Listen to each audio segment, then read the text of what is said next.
బీజేపీలో బీఆర్ఎస్ విలీనంపై కవిత తన తండ్రి కేసీఆర్ ను అడగాలని బీజేపీ ఎంపీ డాక్టర్ లక్ష్మణ్ వ్యాఖ్యానించారు. 60 ఏళ్లకు పైగా గాంధీ కుటుంబం దేశాన్ని పాలించిందని, రాహుల్ కుటుంబానికి చెందిన 3 ప్రధానులు అయ్యారని గుర్తు చేశారు. కాంగ్రెస్ అధికారంలో ఉన్నప్పుడు కులగణనపై దృష్టి పెట్టలేదని విమర్శించారు. కులగణనపై ప్రధాని మోదీ తీసుకున్న నిర్ణయం చారిత్రాత్మకమని ప్రశంసించారు. సామాజిక న్యాయ సాధనకు బీజేపీ కట్టుబడి ఉందని చెప్పారు. బీఆర్ఎస్ గతంలో ఏ విధంగా వ్యవహరించిందో ప్రజలు మర్చిపోలేని అన్నారు.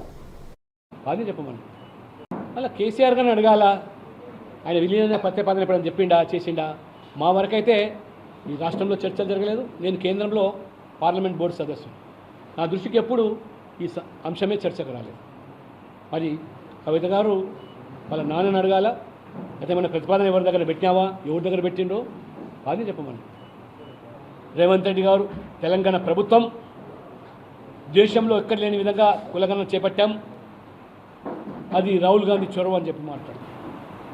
నేను సూటిగా అడుగుతున్నాను రాహుల్ గాంధీ గారిని, మీ కుటుంబ సభ్యులే 3 ఈ దేశానికి ప్రధానమంత్రులు అయినారు. ఒక్కసారి కాదు, 2 సార్లు కాదు, 60 సంవత్సరాల పైగా ఈ దేశాన్ని పాలించారు.